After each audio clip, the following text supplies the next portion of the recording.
Hello दोस्तों, आप सभी का स्वागत है लर्न विद विजय के ऑनलाइन प्लेटफॉर्म पर। आज हम भारत की जनगणना सेंसस ऑफ इंडिया के आंकड़े हैं, इनको पढ़ेंगे।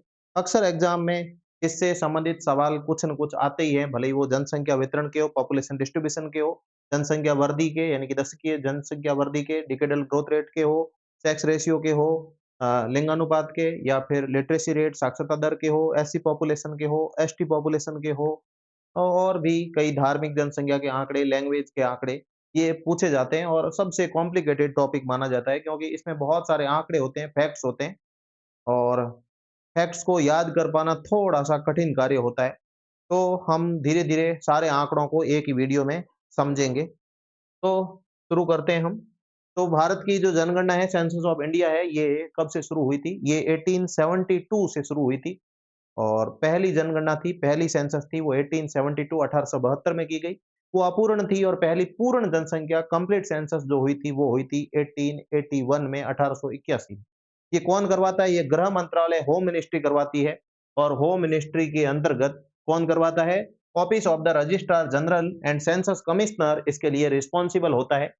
और ये हर 10 साल में करता है। इस बार कोविड की वजह से ये जो सेंसस है वो हो नहीं पाई थी, तो अभी भी डिले है। और जब 2011 की जो जनगणना है, उनके हमारे पास क्या है? उनके हमारे पास में अंतिम आंकड़े हैं, फाइनल डेटा है। तो इन फाइनल डेटा को हम समझेंगे।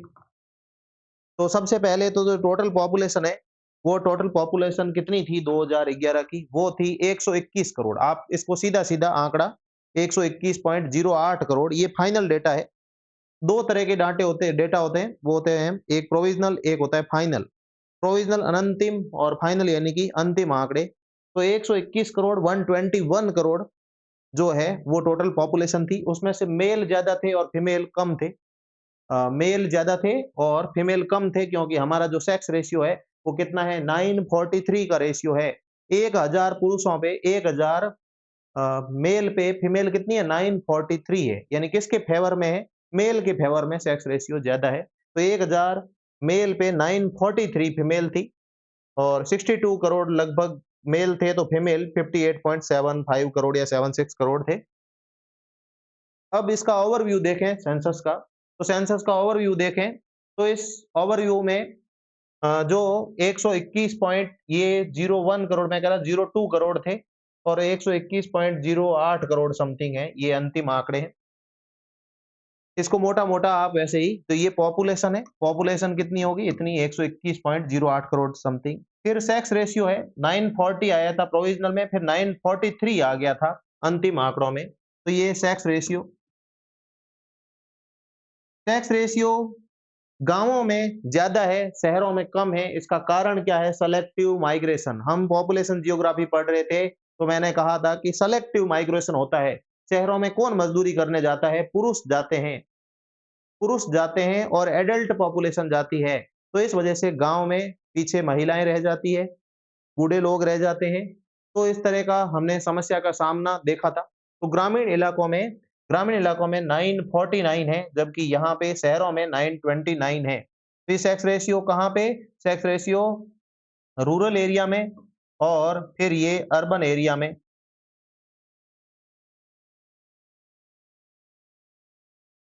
वहीं सेक्स रेशियो 0 टू 6 में देखा जाए तो ये चिंताजनक है भारत के लिए। कितना है? 919 का है। तो आप इन्हीं आंकड़ों को याद करोगे, प्रोविज़नल रहने देना है। इनको ही 121.08 करोड़, 943, 949, 929, इसमें भी 943 है वो सेक्स रेशियो, ये याद करना, ये ज़्यादा इम्पोर्टेंट है। फिर 0 से 6 ईयर वाला है, यानी बच्चों का जो लिंगानुपात है, बच्चों का लिंगानुपात है 0 टू 6 ईयर का, वो 919 है, ये चिंताजनक है। एक तो एवरेज 943 आ रहा है और उसमें भी बच्चों का ये आ रहा है। इसका मतलब क्या हो रहा है? इसका मतलब कुछ या तो एबॉर्शन या फिर भ्रूण हत्या, इन्फेंटिसाइड, कुछ न कुछ प्रॉब्लम चल रही है देश के अंदर, तभी ये ऐसा पॉसिबल हो रहा है। फिर साक्षरता की बात की जाए भारत की, तो वो है, जो लिटरेसी रेट की बात की जाए, तो लिटरेसी रेट कितनी है? लिटरेसी रेट है 72.99%। उसमें भी पुरुषों की ज़्यादा है 80.89% और महिलाओं की लिटरेसी रेट, ये मेल की, और ये लिटरेसी रेट है फीमेल की। तो इसमें जो पुरुषों की ज्यादा है, महिलाओं की स्थिति दयनीय है। महिलाओं की स्थिति है, फीमेल्स की स्थिति है, शिक्षा या तो दी नहीं जाती है और दी जाती है तो बहुत कम दी जाती है। तो निरक्षर जो रहती है उनको तो शिक्षा बिल्कुल ही नहीं दी जाती है। ये 2011 में लगभग 64.64% 64.64% है, ये महिलाओं की है। फिर पॉपुलेशन डेंसिटी की बात की जाए, पॉपुलेशन डेंसिटी की बात की जाए 382 पर्सन पर square kilometre. 1 kilometre by 1 kilometre के एरिया में कितने लोग रहते हैं? ये 1 किलोमीटर बाई 1 किलोमीटर, 1 किलोमीटर लंबा, 1 किलोमीटर चौड़ा। तो क्या बोलेंगे इसको? 1 किलोमीटर स्क्वायर। तो 1 किलोमीटर स्क्वायर में 382 पर्सन्स रहते हैं। ये भारत का जनसंख्या घनत्व है, पॉपुलेशन डेंसिटी है। एससी पॉपुलेशन कितनी है? तो एससी पॉपुलेशन लगभग 16.6% है। तो आप रिजर्वेशन भी देखते हो तो एससी पॉपुलेशन के परसेंटेज के हिसाब से रिजर्वेशन दिया जाता है। फिर एसटी पॉपुलेशन कितनी है? तो एसटी पॉपुलेशन है, उसका परसेंटेज है 8.6%। तो ये एससी पॉपुलेशन का परसेंटेज और एसटी पॉपुलेशन का परसेंटेज। ये तो हुई ओवरव्यू की बात, एक सिंहा अवलोकन की बात। हिंदी में सिंहा अवलोकन कहेंगे, इंग्लिश में ओवरव्यू कहेंगे। अब हम बात करें सबसे पहले पॉपुलेशन डेंसिटी की, तो जनसंख्या घनत्व कहाँ ज्यादा होगा? जहां गंगा का उपजाऊ मैदान है, या फिर कोस्टल एरिया है जहां पे अच्छी खेती की जाती है, या फिर मछली पालन के लिए मछलियां उपलब्ध है। तो कोस्टल एरिया के अंदर, या फिर गंगा ब्रह्मपुत्र का जो ये गंगा ब्रह्मपुत्र का ये जो मैदान है, इन मैदानी इलाकों में ज्यादा जो उपजाऊ जमीन है, फर्टाइल लैंड है, तो खाने को आराम से भरपूर अनाज मिल जाता है। तो इस वजह से यहाँ पे जनसंख्या घनत्व बहुत ज्यादा है। सबसे ज्यादा बिहार में 1106 लोग रहते हैं पर स्क्वायर किलोमीटर। फिर वेस्ट बंगाल के अंदर इससे सटा हुआ सीधा सीधा वहां पे 1028 1028 पर्सन, बिहार के अंदर 1106 पर्सन रहते हैं। तो ये क्यों है? क्योंकि यहाँ पे जो कैसा मैदान है, यहाँ पे खादर जमीन है। कैसी है? खादर आलुवियल सॉइल है, न्यू आलुवियल सॉइल है, खादर। इसके अलावा बंगाल वगैरह में आप देख रहे हो कि दामोदर वैली कॉर्पोरेशन स्थापित जो कर रखा है, उसके बाद से जब से पहले दामोदर को सौरो ऑफ वेस्ट बंगाल कहते थे, यानी ये बाढ़ की स्थिति पैदा करती थी। और उसके बाद में हमने इसको सीरीज ऑफ डैम्स बनाए, उससे खेती की जाने लगी। बंगाल के अंदर ओस अमन एंड बोरो ओस अमन एंड बोरो जो 3 फसलें ली जाती है, धान की, राइस की, 3 पैडी क्रॉप्स की 3 फसलें ली जाती है। एक साल में 3 बार फसल ले ली जाती है। तो इस वजह से वहां आराम से कैरिंग कैपेसिटी बढ़ गई है। और कैरिंग कैपेसिटी क्या होती है? इस धरती ये कितने लोगों को पाल सकती है, तो पालने की क्षमता बढ़ गई। 3 फसल हो रही है, एक बार हो तो ही काफी होता है, 3 बार होता है तो और ज्यादा लोग हैं वो यहाँ पे। केरला का ये जो मैदान है, यहाँ पे मछली पालन है और यहाँ पे भी पैडी फील्ड्स भी आपको देखने को मिलते हैं। केरला में 860, केरला में भी कोस्टल एरिया में बहुत ज्यादा है। 7 मिलियन सिटी भी यहाँ पे देखने को मिलती है। अगर वेस्टर्न घाट को छोड़ दिया जाए तो यहाँ बहुत ज्यादा डेंसिटी है। उत्तर प्रदेश की बात की जाए तो उत्तर प्रदेश, एक तो पॉपुलेशन भी लगभग लगभग 20 करोड़, ये 2011 के आंकड़ों की बात कर रहे हैं, अभी तो बहुत ज्यादा हो सकता है। तो 20 करोड़, और उसमें भी जो अ, कितना है, 829 पर्सन रहते हैं। ये बहुत ज्यादा लोग हैं 1 किलोमीटर एरिया के अंदर। फिर हरियाणा के अंदर 573, यहाँ पे गेहूं का प्रोडक्शन है वो बहुत ज्यादा होता है। गेहूं कहाँ पे? हरियाणा में, पंजाब में, और साथ ही साथ वेस्टर्न यूपी के अंदर गेहूं है, व्हीट क्रॉप्स है, वो ज्यादा होती है। कम की बात की जाए तो ये अरुणाचल प्रदेश पूरा जंगल का इलाका है, तो 17 है। 13 था 2001 के अंदर, 17 हुआ। मिजोरम 52, सिक्किम 86। ये इलाके हैं जो नॉर्थ ईस्टर्न स्टेट और सिक्किम है। यहाँ पे थोड़ा सा जो डेंसिटी है वो कम है। असम की डेंसिटी थोड़ी ज्यादा है, बाकी इन जो स्टेट्स की है वो कम है। भारत की कितनी है? भारत की 382 पर्सन पर स्क्वायर किलोमीटर है।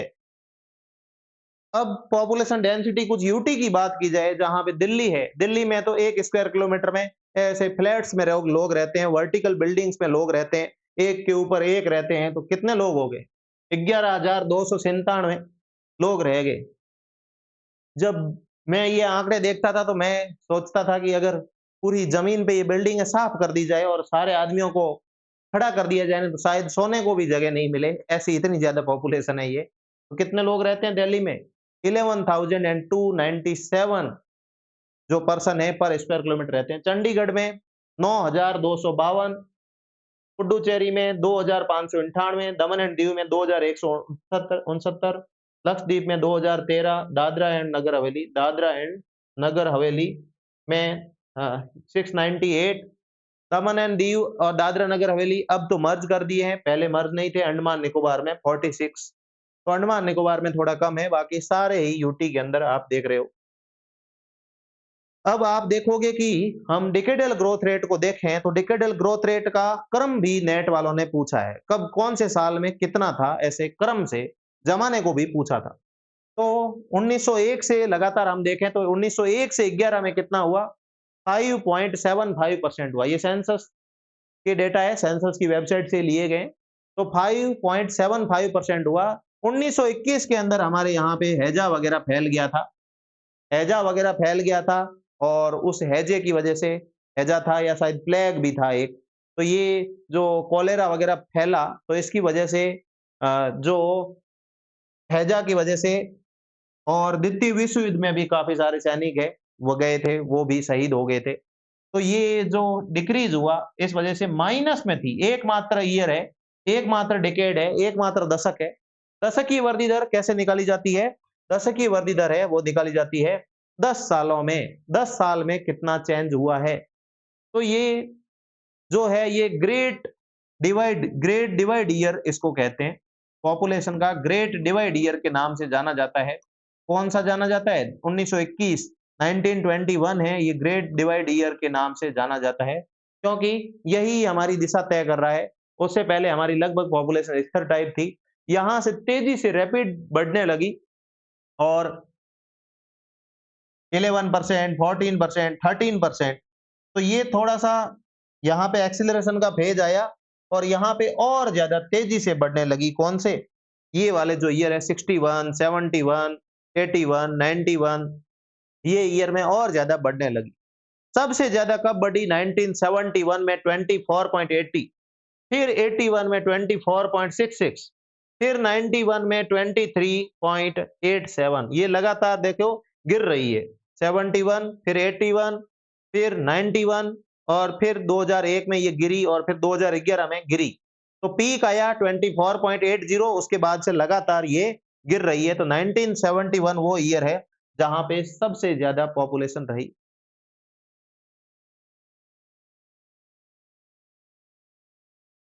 अ, सुब्रज्योति जी, इसका जवाब मैं थोड़ी अलग क्लास में दूँगा, इसका अलग क्लास में दूँगा, थोड़ा कॉन्टेक्स्ट हट जाएगा। एक बार सेंसस करते हैं, ठीक है? तो 1971 में 71 में ये 24.80 थी, फिर 24.66, फिर 23.8, अभी वर्तमान कितनी है? 17.70 पूरे भारत की डिकेडल ग्रोथ रेट है 2001 से 11, 2001 से 11, 2001 से 2011। हाँ, व्हाट्सएप पे मैसेज कर देना सुब्रज्योति जी, मैं वहाँ रिप्लाई कर दूँगा। व्हाट्सएप पे मैसेज कर देना मुझे। व्हाट्सएप पे कर देना, ग्रुप में कर देना। तो ये वाला और यहाँ पे ये बढ़ रही है। तो ये वाले जो ईयर है 1951 साले वाले, 51 से ये जो 61 आया है, यहाँ से आप याद कर लेना। 61 है, यहाँ से याद कर लेना। 61 में 21.51, फिर ऐसे ये बढ़ते, बढ़ते, बढ़ते ये जो बढ़ रही है और बढ़ के फिर वापस ऐसे डिक्रीज़ हो रही है। तो इनको पढ़ना है। फिर अब डिकेडल ग्रोथ रेट राज्यों की बात की जाए या यूटी की बात की जाए तो दादरा एंड नगर हवेली के अंदर 55.9% है। दमन एंड दीव के अंदर कितनी है? 53.8% है। पुडुचेरी के अंदर 28.1%। राज्यों में, स्टेट्स में यूटी तो ये 3 थी, मेघालय 27.9%, अरुणाचल प्रदेश सेकंड नंबर पे है 26%। वहीं ये सारे पॉजिटिव डेटा है, एकमात्र ऐसा स्टेट है नागालैंड जहां के माइनस में डिकेडल ग्रोथ रेट है। क्या है? माइनस के अंदर डिकेडल ग्रोथ रेट है और माइनस 0.6 है। और इसकी वजह जो बताई जाती है वो ये वजह बताई जाती है कि 2001 में इन्होंने सेंसस में ज्यादा नाम लिखा दिए थे, इस वजह से ये डेटा का मैनिपुलेशन हुआ है। कोई वहां पे डेथ वगैरह नहीं हुई है, कोई बीमारी नहीं आई, कोई परले नहीं आया, कोई कुछ नहीं हुआ। सिर्फ और सिर्फ इस वजह से बताया जाता है कि उन्होंने फ़ाल्स डेटा लिखा दिए थे, इस वजह से ऐसा हुआ था। मतलब एक पेपर के अंदर आर्टिकल पढ़ा था मैंने। फिर केरला का 4.9% लिटरेसी रेट वाला राज्य है, तो फैमिली प्लानिंग की सारी सुविधाएँ वहाँ पे उपलब्ध है और लोग पढ़े-लिखे हैं। लक्षद्वीप 6.3%, अंडमान निकोबार 6.9%, गोवा का 8.2%। अक्सर कई बार केरला का और गोवा का इनका पूछा जाता है। केरला का तो कई बार पूछा गया है, तो डेकेडल ग्रोथ रेट और नागालैंड का भी कई बार पूछा गया है, मेघालय और अरुणाचल प्रदेश का भी कई बार पूछा गया है। आरपीएससी असिस्टेंट प्रोफेसर में दादरा एंड नगर हवेली और दमन एंड दीव में से एक का पूछा गया है। तो ये डेकेडल ग्रोथ रेट है, ये पूछी जाती है अक्सर। तो ये जो डिकेडल ग्रोथ रेट है, वो कैसे निकाली जाती है? जितनी पहले पॉपुलेशन थी यानी 2001 में और 2011 वाली ऊपर रख देते हैं और इनटू कर देते हैं 100 इनटू मतलब जो चेंज हो रहा है, चेंज कितना नीचे वो रख देते हैं, फिर ऊपर वाला जो कितना चेंज है उसको रख देते हैं, फिर इनटू 100 कर देते हैं। तो ये जो चेंज में आ जाता है, यानी कि मान लो 100 थी और ऊपर 120 है तो 20 रख दो, 20/100 इंटू 100 20% इंक्रीज हो गया। 100 के 120 बढ़ गए तो कितना हो गया? 20% डिकेडल ग्रोथ रेट हो गई। अब हम बात करें पॉपुलेशन डिस्ट्रीब्यूशन की, कहाँ पे लोग ज्यादा है? तो यूपी के अंदर सबसे ज्यादा जो है लोग रहते हैं यूपी के अंदर। फिर उसके बाद में महाराष्ट्र के अंदर, फिर बिहार के अंदर, फिर वेस्ट बंगाल के अंदर और फिर एमपी के अंदर रहते हैं। तो ये जो उत्तर प्रदेश, महाराष्ट्र, बिहार, वेस्ट बंगाल, एमपी आप अलग-अलग स्टेट्स का देख रहे हो। फिर शायद तमिलनाडु आता है छठे नंबर पे और 7वें नंबर पे आता है राजस्थान। जनसंख्या की दृष्टि से राजस्थान आता है 7वें नंबर पे, 5वें नंबर पे एमपी है, छठे नंबर पे तमिलनाडु है, 7वें नंबर पे राजस्थान आता है। तो ये राजस्थान का 6.85 करोड़ है। तो उत्तर प्रदेश लगभग-लगभग 19.98 यानी कि 20 करोड़ है। फिर बिहार है 10.40 करोड़ और फिर वेस्ट बंगाल, एमपी तो ये टॉप 5 स्टेट्स है। दिल्ली सबसे ज़्यादा केंद्र शासित प्रदेशों में दिल्ली सबसे ज़्यादा है, वहाँ पे पॉपुलेशन है दिल्ली के अंदर। बॉटम 5 की बात करें तो सिक्किम में केवल 6 लाख लोग हैं और मिज़ोरम में 10.91, अरुणाचल प्रदेश में 13.82, गोवा में 14.57 लाख लोग हैं और नागालैंड में 19.80 लाख लोग हैं। यहाँ पे लाखों की संख्या में है केवल।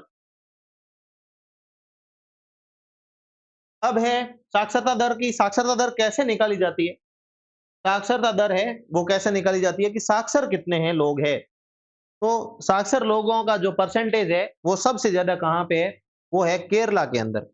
केरला में कितनी है साक्षरता दर? 94% है। ये जो साक्षरता दर है, ये हम निकालते हैं इफेक्टिव लिटरेसी रेट। कौन से निकालते हैं?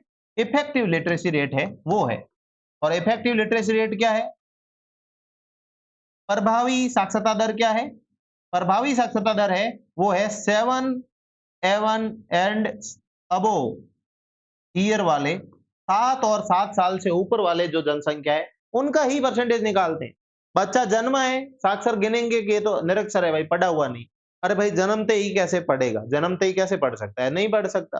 तो 7 साल और 7 साल से ऊपर वाले जो लोग होते हैं, उनको उनका ही कैलकुलेट किया जाता है, उस जनसंख्या का ही किया जाता है। 7 साल और ऊपर वाले जितने लोग हैं, उनमें से कितने परसेंटेज लोग पढ़े हुए हैं, ये ऐसे निकाला जाता है। ये है इफेक्टिव लिटरेसी रेट का फॉर्मूला, ये भी पूछा हुआ है। तो प्रभावी साक्षरता दर, तो साक्षर व्यक्ति कौन है? जो 7 साल या 7 साल से ऊपर वाला व्यक्ति जो पढ़, लिख और समझ सकता है किसी भी भाषा में, वो साक्षर कहलाता है। पढ़, लिख, पढ़ यानी कि रीड आउट कर सकता है, लिख यानी कि राइट राइटिंग कर सकता है और साथ ही साथ क्या है समझ सकता है, अंडरस्टैंड कर सकता है किसी भी लैंग्वेज के अंदर, वो है साक्षर साक्षर व्यक्ति है, लिटरेट व्यक्ति है। तो इसमें केरल में सबसे ज्यादा है 94% आप देखोगे। केरल के बाद लक्षद्वीप तो है ही, उसके बाद में मिजोरम, मिजोरम 91 पॉइंट, कहाँ है मिजोरम? अरुणाचल प्रदेश, नागालैंड, मणिपुर, मिजोरम, मिजोरम ये वाला राज्य है। तो मिजोरम 91.3%, गोवा है 88.7%, त्रिपुरा है 87.2%। ये टॉप 5 राज्य है।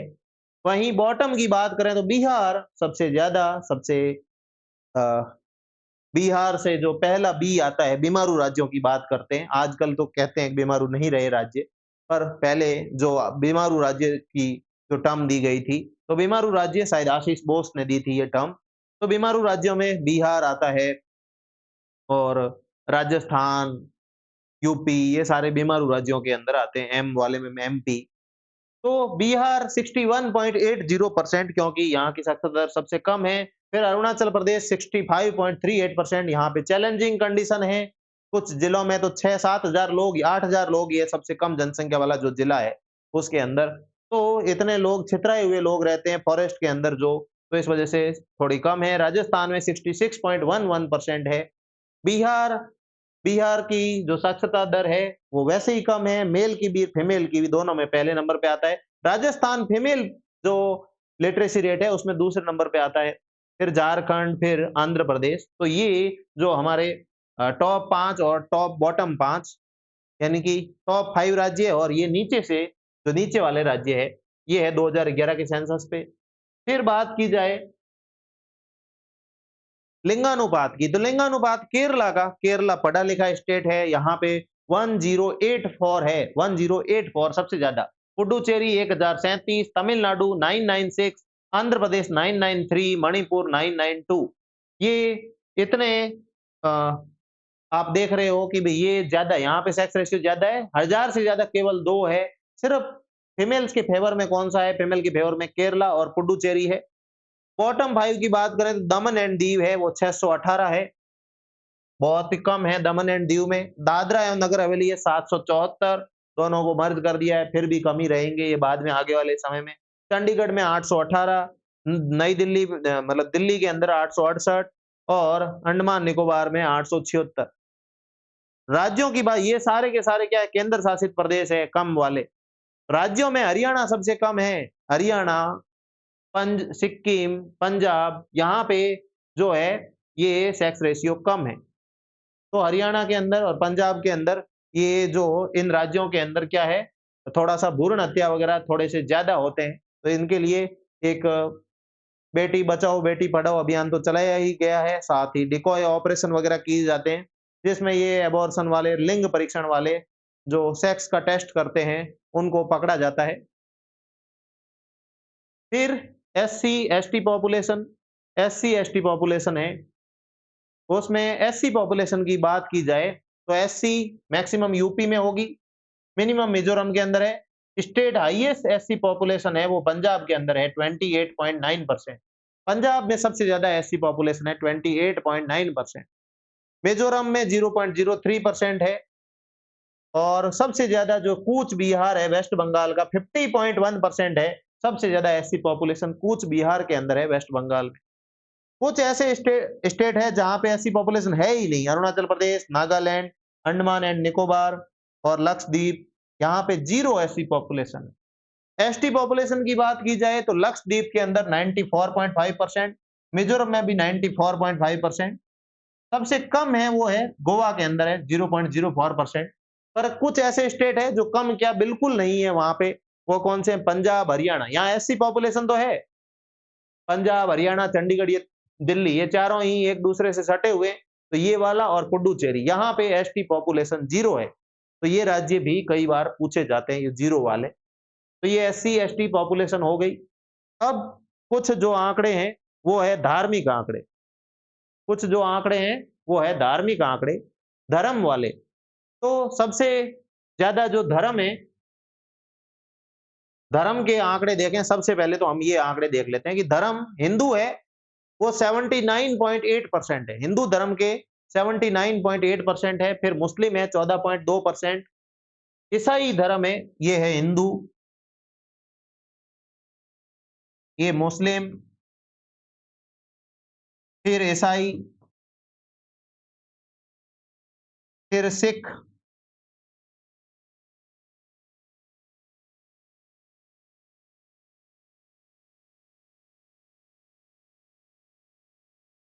फिर बौद्ध धर्म,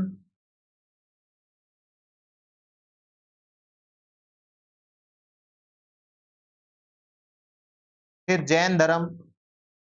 तो अक्सर एग्जाम में, जब नेट के एग्जाम में पूछा जाता है तो ईसाई, सिख, बौद्ध और जैन लिख दिए जाते हैं, सामने परसेंटेज लिख दिए जाते हैं। आप हिंदू याद कर लोगे 79.8%, मुस्लिम है 14.2। इनके आंकड़े बहुत करीब है। तो नेट में एक बार पूछा गया कि ईसाई धर्म 2.3%, सिख 1.7, बौद्ध 0.7, जैन सबसे कम है, याद रखना जैन सबसे कम है, जैन है वो सबसे कम है 0.4%। तो 2.3% ईसाई थोड़े ज्यादा है, फिर सिख 1.7%। बौद्ध धर्म भारत के अंदर पनपा पर भारत से बाहर ज्यादा चला गया, बाहर ज्यादा प्रचार हुआ और भारत में कम रह गया 0.7%। जैन धर्म 0.4%। तो ये है कुछ 0.2% लोगों ने बताया नहीं है, और दूसरे जो अदर धर्म वाले हैं वो 0.7% है, जिसमें यहूदी यहूदी ऐसे धर्म है। तो ये है, ये सारे आंकड़े वही है। अब इन आंकड़ों को हम देखें कि इसमें हिंदू है वो कहाँ ज्यादा है। हिमाचल प्रदेश के अंदर हिंदू है 95.17%, परसेंटेज की बात की जाए। ऑल ओवर जनसंख्या की बात की जाए, यूपी 20 करोड़ है, उसका कितना ही परसेंट 50 भी करोगे 10 करोड़ अकेला ही लेके बैठ जाएगा, सारे राज्यों को पछाड़ लेगा, तो यूपी में सबसे ज्यादा है। इस्लाम, लक्षद्वीप के अंदर 96.58% इस्लाम है। और राज्यों की बात की जाए जहां ओवरऑल जनसंख्या है तो यूपी पहले नंबर पे है, बंगाल दूसरे पे। परसेंटेज में करें तो लक्षद्वीप है, फिर जम्मू एंड कश्मीर में 68.31%, फिर असम के अंदर 34.22% है, फिर वेस्ट बंगाल में 27.01% और केरला में 26.56% है, 26.56% है। ये ये आंकड़े भी नेट के एग्जाम में पूछे जाते हैं, नेट के एग्जाम में पूछे जाते हैं। तो इसमें लक्षद्वीप वैसे हो गया, जम्मू एंड कश्मीर 68.31%, असम 34.22% है, इधर यूपी और बंगाल है।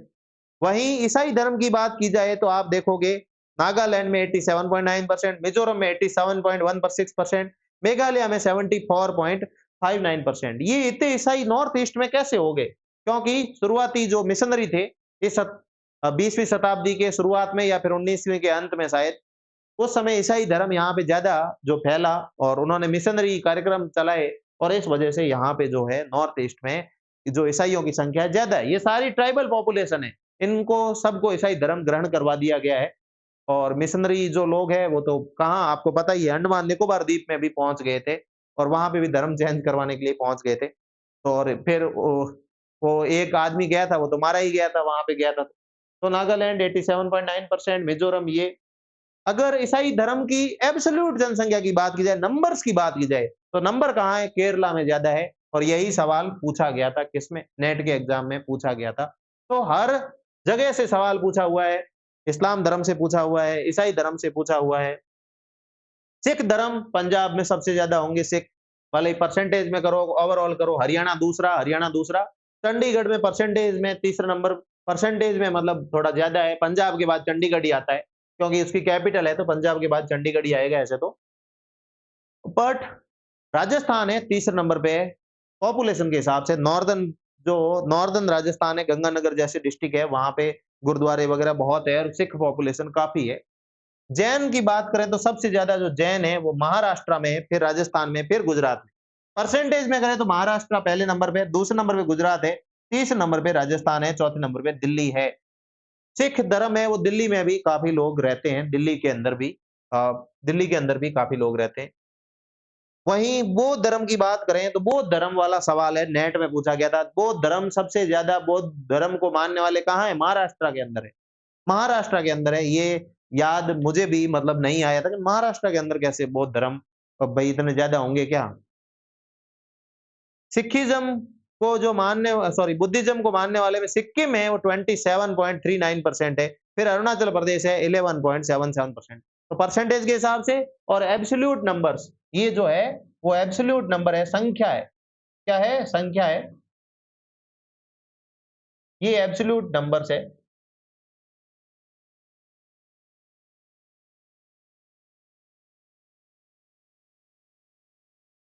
अब हम आते हैं कुछ ट्राइबल पॉपुलेशन की तरफ, एसटी पॉपुलेशन में जो ट्राइब्स है उनकी तरफ आते हैं।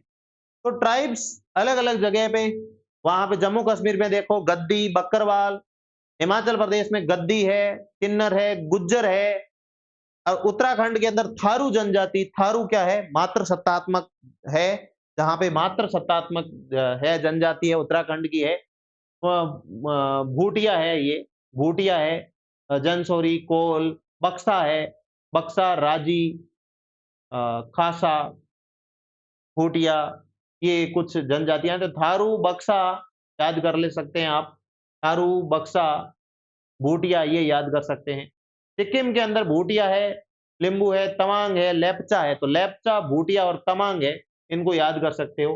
असम के अंदर चकमा, मिकिर, बोरा, तो मिकिर पहाड़ियां हैं, चकमा ये सब पहाड़ियों के नाम से है। अरुणाचल प्रदेश की थोड़ी सी अजीब से, अप्तानी, मिसमी, डाफला, मिरी, तो ये भी पहाड़ियों के नाम है। और नागालैंड के अंदर वैसे तो नागा होती है, अंगामी, कोन्याक, कोन्याक ट्राइब है, वो हेड हंटर्स होती है। क्या होती है? Head hunters. ये पिछले में पूछा गया था। पिछला जो नेट हुआ जस्ट, हेड हंटर्स कौन सी है? तो ये कोन्याक ट्राइब है। नागालैंड की कौन सी? कोन्याक। तो कोन्याक ट्राइब होती है हेड हंटर्स, यानी कि सिर सीधे जितने मतलब आदमियों के शिकार करेंगे उतने उसके मुखौटों की माला पहन लेंगे। 5 आदमियों का शिकार तो 5 आदमियों के मुखौटे पहन लेती। फिर मणिपुर, कुकी, कुकी जनजाति है, यहाँ पे विवाद ही चलता है। कुकी और किसके अंदर चलता है? एक खुकी और एक दूसरी सामने कौन-सी होती है? खुकी को तो ट्राइब का दर्जा दिया हुआ है, दूसरी को सबसे ज़्यादा ट्राइब कौन-सी स्टेट में है? सबसे ज़्यादा ट्राइब्स, अब ऐसे तो कोई पूछा नहीं जाता है। ये पूछा जाता है कि मध्य प्रदेश के अंदर जो है, वो ट्राइबल पॉपुलेशन सबसे ज़्यादा कहाँ है? वो है मध्य प्रदेश के अंदर। ट्राइबल पॉपुलेशन है वो मध्य प्रदेश में है। पॉपुलेशन एब्सोल्यूट नंबर्स की बात की जाए, वहीं परसेंटेज वाले मैंने लिखा दिए थे, परसेंटेज वाले लिखवा दिए थे। फिर मध्य प्रदेश और छत्तीसगढ़ में एलमारिया, ये गोंड है, भील है, तो ये जनजातियां हैं। राजस्थान के अंदर भील, गरासिया, मीणा, कठोरिया, गुजरात के अंदर भी भील है। अब सबसे ज्यादा फर्स्ट नंबर पे कौन सी है? वो है भील। ये थोड़ा सा सवाल में एक बार गलती जरूर हुई थी, और पहले नंबर पे सबसे ज्यादा भील है, दूसरे नंबर पे गोंड है। दूसरे नंबर पे कौन सी है? गोंड है। तीसरे नंबर पे शायद संथाल है। ये सबसे ज्यादा वाली जो पॉपुलेशन है, पॉपुलेशन के हिसाब से। और कौन से राज्य में सबसे ज्यादा है ट्राइबल पॉपुलेशन? सबसे ज्यादा कहां पे है? तो वो है एमपी। फर्स्ट नंबर पे कौन सा है? एमपी है। मध्य प्रदेश है, वहां सबसे ज्यादा एब्सोल्यूट नंबर्स में ट्राइबल पॉपुलेशन रहती है। परसेंटेज का तो हमने देख लिया था, कहां पे देखा था? ये परसेंटेज का देख लिया था, ये वाला 94%, 5% मिजोरम। तो ये परसेंटेज का हमने देख लिया था।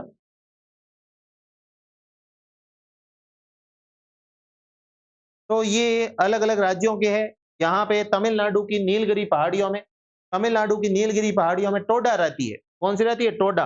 तो तमिलनाडु में टोडा रहती है। टोडा भैंस सभ्यता है, उनकी भैंस इकोनॉमी है, भैंस अर्थव्यवस्था है। भैंस यानी बफ वो क्या है? उनकी जो हम रुपये पैसे और हमारी जमीन होती है, वैसे ही उनकी जो कैपिटल है वो है भैंस। वो भैंसे भैंसे पालते हैं, बफेलो पालते हैं, और वही उनकी इकोनॉमी होती है। ये नीलगिरी पहाड़ी है जो उडग मंडल के आसपास वाली, इस नीलगिरी जिले में टोडा जनजाति रहती है। तो यहाँ पे टोडा जनजाति है, ये पूछी जाती है। और इसके अलावा इसके अलावा वेस्ट बंगाल के अंदर वेस्ट बंगाल के अंदर भी कुछ जनजातियां रहती है, ऊपर की साइड ये रहती है। तो ज्यादातर कौन-कौन सी? एक तो गोंड जनजाति, ये मध्य प्रदेश वाली, ये याद रख देना, गोंड जनजाति है, वो आपको याद रखनी है। भील जनजाति है, भील का सहकेंद्र कहाँ है? राजस्थान, गुजरात, मध्य प्रदेश और महाराष्ट्र। दक्षिणी राजस्थान, गुजरात, मध्य प्रदेश और ये ऊपरी महाराष्ट्र, ये भील प्रदेश की मांग करते हैं। सबसे ज्यादा भील भी है, पहले नंबर पे भील सबसे ज्यादा है। ये थोड़ा डेटा कंट्रोवर्शियल है, पर सबसे ज्यादा भील ही है। आप देखोगे तो आपको मिल जाएगा मिनिस्ट्री ऑफ ट्राइबल अफेयर्स में पहले नंबर पे। लगभग 10 मिलियन प्लस लोग रहते हैं। 10 मिलियन, शायद 10 मिलियन, यानी कि 1 करोड़ से भी ज्यादा जनसंख्या है। 1 करोड़ से शायद 10 मिलियन था आंकड़ा, मुझे कुछ एग्जैक्ट तो याद नहीं है, शायद ऐसा ही था कुछ। तो ये भील हो गए, इनको याद करना है। इसके अलावा मिजोरम में मिजो है, मेघालय के अंदर गारो, खासी, जैंतिया, शिलोंग का पठार, वेस्ट बंगाल में संथाल, गोरखा। हाँ, वेस्ट बंगाल के अंदर असुर, अ, लेप्चा, ये वही है सेम, ये मुझे इतना वेस्ट बंगाल का इतना आइडिया नहीं है। झारखंड के अंदर संथाल है, मुंडा है, हो है, तो ये अलग-अलग है। कुछ-कुछ आप देख लेना, मुझे भी इतनी याद नहीं रहती है। तो कुछ-कुछ आप ट्राइबल पॉपुलेशन एक बार देख लेना कौन-सी कहाँ पे है। ऐसे अलग-अलग राज्यों की एक लिस्ट बना देना, खुद बनाओगे तभी याद रहेगी। मुझे भी मोटा-मोटा याद है तो अब सदा का एग्ज़ाम तो कर लेते हैं। मोटा-मोटा कुछ मेन-मेन है, जो संथाल है, गोंड है, भील है, टोडा है, इन जनजातियों का आप पढ़ सकते हो, रिटर्न में अगर एग्ज़ाम पढ़ना है तो। ये हमने रिलिजन का डेटा देख लिया था। अब है कि सबसे ज़्यादा जो मदर टंग है, शेड्यूल्ड लैंग्वेज है, वो कौन-सी बोली जाती है? तो हिंदी सबसे ज़्यादा बोली जाती है, 43.63% ये हिंदी है। बंगाली है दूसरे नंबर पे 8.03%। दूसरे नंबर पे भारत में कौन-सी बोली जाती है? बंगाली। तीसरे नंबर पे बोली जाती है मराठी 6.86%। तेलुगु चौथे नंबर पे 6.70, तमिल चौथे नंबर पे, तो पहले नंबर पे हिंदी, दूसरे नंबर पे बंगाली, तीसरे नंबर पे मराठी, चौथे नंबर पे तेलुगु, 5 नंबर पे तमिल और छठे नंबर पे गुजराती। ये जो है, जो लैंग्वेज बोली जाती है उनके परसेंटेज है। तो आप देख रहे हो कि हिंदी है 43.63%, बंगाली भी अच्छी खासी बोली जाती है 8.03%, मराठी भी 6.86%। और वहीं अ, रूरल पॉपुलेशन की बात की जाए, तो सबसे ज़्यादा रूरल कहाँ है? हिमाचल प्रदेश में 90% के आसपास रूरल है, 89.96%। बिहार के अंदर 88.70 परसेंटेज है। असम के अंदर 85.92%। इनकी सीक्वेंस है, नेट के एग्ज़ाम में पूछी थी। ओडिशा के अंदर 83.72%, मेघालय के अंदर 79.92%। तो सबसे ज़्यादा हिमाचल प्रदेश है, वो ग्रामीण इलाका है। अब ग्रामीण है तो शहरी कहाँ कम होगी? यहाँ कम होगी। शहरी ज़्यादा कहाँ है? गोवा के अंदर है 62.17%, मिज़ोरम के अंदर 51.51%, फिर तमिलनाडु 48.40, केरला 47.70, महाराष्ट्र 45.20। अब ये तो जो आपने देख लिए कि भाई गोवा है वो राज्य है, पर यूटी की बात की जाए, गोवा तो राज्य है। यूटी में दिल्ली है 97.5%, चंडीगढ़ 97.5%, दमन एंड दीव 75.2%, पुडुचेरी या पांडिचेरी है वो 68.2%। तो कुछ यूटी है, यूटी में अच्छा खासा अर्बनाइजेशन हमें देखने को मिलता है, नगरीकरण देखने को मिलता है। नगरीकरण की परिभाषा हम पढ़ चुके हैं कि नगर कौन से नगर कहलाते हैं। 2 तरह के नगर होते हैं, एक तो स्टैट्यूटरी टाउन, सांविधिक नगर, दूसरे सेंसस टाउन। सांविधिक नगर कौन से होते हैं? जिनको नगर पालिका, नगर परिषद, नगर या छावनी वगैरह कैंटोनमेंट घोषित कर दिया जाता है। नगर निगम, नगर परिषद, नगर पालिका घोषित कर दिया जाता है, वो वाले। सेंसस टाउन कौन से हैं? जो सेंसस घोषित कर देती है। और उसके क्राइटेरिया क्या-क्या थे? क्राइटेरिया क्या-क्या थे? मेल वर्किंग पॉपुलेशन का परसेंटेज था। क्या 400 400 पर्सन पर स्क्वायर किलोमीटर से ज़्यादा वहाँ पे लोग रहते हो। और इसके अलावा क्या था? 5000 से ज़्यादा जनसंख्या का, ये सेंसस का घोषणा का था। हिमाचल प्रदेश बॉटम है, बिहार, असम, उड़ीसा, मेघालय। हिमाचल प्रदेश, बिहार, असम, उड़ीसा, मेघालय। बिहार, असम, उड़ीसा, मेघालय। तो यहाँ पे लेस कर दोगे आप 89.97 को लेस करोगे तो क्या बचेगा? 10.03%। तो ये अर्बन पॉपुलेशन है। अर्बन पॉपुलेशन है, उसको आप देख सकते हो, ये कम वाले हैं बॉटम 5 में। अब आपके अ, कितनी वर्कर कितने हैं? हाँ, 5000 से ज़्यादा वाले, 5000 ज़्यादा है वो सेंसस टाउन है।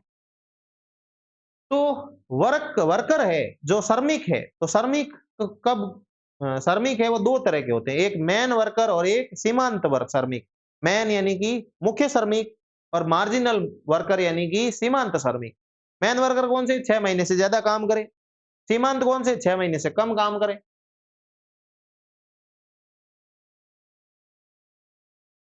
तो ध्यान रखना, वर्कर में जो मैन वर्कर है, मुख्य श्रमिक है, वो 183 डेज से ज़्यादा काम करता है। और सीमांत है, मार्जिनल है, सीमांत ये कितना करता है? 183 से कम दिन काम करता है, 6 महीने से कम, 6 महीने से ज्यादा, 6 मंथ से ज्यादा करता है, वो मैन वर्कर कहलाता है। मार्जिनल 183 से कम डेज काम करता है, 6 महीने से कम काम करता है, वो मार्जिनल कहलाता है। तो हमारे देश में कितने हैं वर्कर, कितने हैं? 39.8% ये वर्कर है। बाकी सारे नॉन वर्कर है। बाकी सारे क्या है? नॉन वर्कर है। 40% लगभग आबादी है, तो वर्कर है, 60% है नॉन वर्कर है। इन वर्कर की बात कही जाए तो इन वर्कर में 24.6% है कल्टीवेटर। क्या है? कल्टीवेटर। कल्टीवेटर और एग्रीकल्चरल लेबर, इन दोनों को जोड़ेंगे तो क्या बनेगा? प्राइमरी बनेगा। इन दोनों को जोड़ो, 24.6 और 30, 54.6%। ये एनसीईआरटी से लिया गया है। तो 54.6%, अगर पूरे जो काम करने वालों को देखा जाए तो भारत में क्या है? कृषि प्रधान देश है, एग्रीकल्चर डोमिनेंट कंट्री है। तो यहाँ पे ज्यादातर जो वर्कर है वो किसमें? एग्रीकल्चर सेक्टर में, प्राइमरी सेक्टर में लगे हुए हैं। और इस प्राइमरी सेक्टर में कितने लोग हैं? आधे से भी ज्यादा, 54.6%। दूसरे नंबर पे सर्विस सेक्टर है, 41.6%। तो ये जो अदर वर्कर है वो है 41.6% है। 4 लेवल का क्लासिफिकेशन है, 4 फोल्ड क्लासिफिकेशन दे रखा है इसके अंदर, सेंसस के अंदर। एक होता है कल्टीवेटर, दूसरा होता है एग्रीकल्चरल लेबर, और एक होता है लेबर कौन से? हाउस होल्ड इंडस्ट्री वाले। तो हाउस होल्ड इंडस्ट्री वाला है, ये है इंडस्ट्री वाला। नाम हाउस होल्ड है पर ध्यान रखना ये इंडस्ट्री वाला ही है। सेकेंडरी सेक्टर है, देखो 3.8%। देखो हाउस होल्ड इंडस्ट्री 3.8%। तो प्राइमरी इन दोनों को जोड़ दिया सबसे ज्यादा, फिर सेकेंडरी, फिर टर्सरी है 41 पॉइंट, सर्विस सेक्टर है, और इंडस्ट्री में बहुत कम लोग लगे हुए हैं। प्राइमरी में ज्यादा लोग लगे हुए हैं पर जीडीपी में योगदान बहुत कम होता है, पैसे कम दे पाते हैं, पैसे कम दे पाते हैं। तो ये क्या है? ऑक्यूपेशनल स्ट्रक्चर है। क्या है? ऑक्यूपेशनल स्ट्रक्चर है। क्या है? वैश्विक संरचना है। क्या है? व्यवसायिक संरचना है भारत की, ये वैश्विक संरचना है। ठीक है, ये वैश्विक संरचना है, वर्क पार्टिसिपेशन रेट है। तो ये आपके हो गया कितने वर्कर काम में करते हैं। अब अगर बात की जाए तो हमारा एज स्ट्रक्चर क्या है? भारत के पास क्या है? भारत के पास में क्या है? एडवांटेज है। किसका एडवांटेज है? किसका एडवांटेज है? यहाँ की पॉपुलेशन है वो यूथ है। आप जैसे और हमारे जैसे यूथ पॉपुलेशन है। और यूथ पॉपुलेशन क्या होती है? डिपेंडेंट होती है या डिपेंडिंग होती है? मतलब डिपेंडेंट पॉपुलेशन होती है या फिर उन पे लोग डिपेंडेंट होते हैं, यानी हम काम करते हैं और हमारे ऊपर जो है डिपेंडेंट पॉपुलेशन होती है। तो हमारे लोग ज्यादा है, यूथ ज्यादा है, तो हमारे पास कोई डिपेंडेंट लोग होंगे वो कम होंगे। तो हमारे पास क्या है? डेमोग्राफिक डिविडेंड है। क्या है? डेमोग्राफिक डिविडेंड है। और ये डेमोग्राफिक डिविडेंड तभी फायदेमंद है जब भारत का यूथ है, भारत का यूथ है, क्या है? वो काम करे, अच्छा काम करेगा तो क्या होगा? भारत को लाभ मिलेगा, जनसांख्यिकी लाभ मिलेगा। तो ये लाभांश है, जनसांख्यिकी लाभांश, जनांकीय जनांकीय लाभांश, लाभ है। और लाभ क्यों है? भारत के अंदर यूथ ज्यादा है, 60% से ज्यादा वाले बूढ़े लोग हैं, 14 वर्ष से कम वाले क्या है? जो बालक है, और कमा कौन रहा है? 15 से 59 वर्ष के लोग हैं। तो ये जो है 63% है। 2001 के अंदर कितना था? 59%। 2011 में और बढ़ गया। तो 37% केवल है वो डिपेंडेंट पॉपुलेशन है, बाकी सारी 63% है ये वर्किंग पॉपुलेशन है। ये एक तरह से वर्किंग पॉपुलेशन है। और ये क्या है? 37%, दोनों मिला के 29% क्या? बच्चे, और 8% बूढ़े। बूढ़े हमारे पास कम है तो हमें ज्यादा उन पे खर्च नहीं करना पड़ेगा, और कमाने वाले लोग ज्यादा होंगे। तो ये क्या हो गई? ये एज स्ट्रक्चर हो गई। क्या हो गई? एज की स्ट्रक्चर। तो एज स्ट्रक्चर भी आपके कोर्स में दिया हुआ है, किसमें? नेट में। आरपीएससी असिस्टेंट प्रोफेसर में लिमिटेड चीजें दी हुई है, वही पढ़ें आप। जैसे पॉपुलेशन का डिस्ट्रीब्यूशन और ग्रोथ रेट दिया हुआ है, growth rate, decadal growth rate दिया हुआ है, तो वो आपको पढ़ना है। और एक ट्राइबल पॉपुलेशन दिया हुआ है, तो ट्राइबल पॉपुलेशन पढ़ना है। इसके अलावा कुछ भी नहीं पढ़ना है, वहां लिखा हुआ ही नहीं है तो नहीं पढ़ना है। नेट के अंदर ये सारा लिखा हुआ है, धर्म भी लिखे हुए हैं। धर्म तो खैर उधर आपके भी सोशियो कल्चर में पढ़ना पड़ेगा। कहाँ पे? जो आरपीएससी असिस्टेंट प्रोफेसर वाले हैं। बाकी सारे ये सेंसस के डेटा थे, सारे मैंने करवा दिए। थोड़ा सा बहुत ही होच-पोच है मामला अन प्रोविज़नल डेटा भी वैसे अलग है, फाइनल डेटा भी अलग है।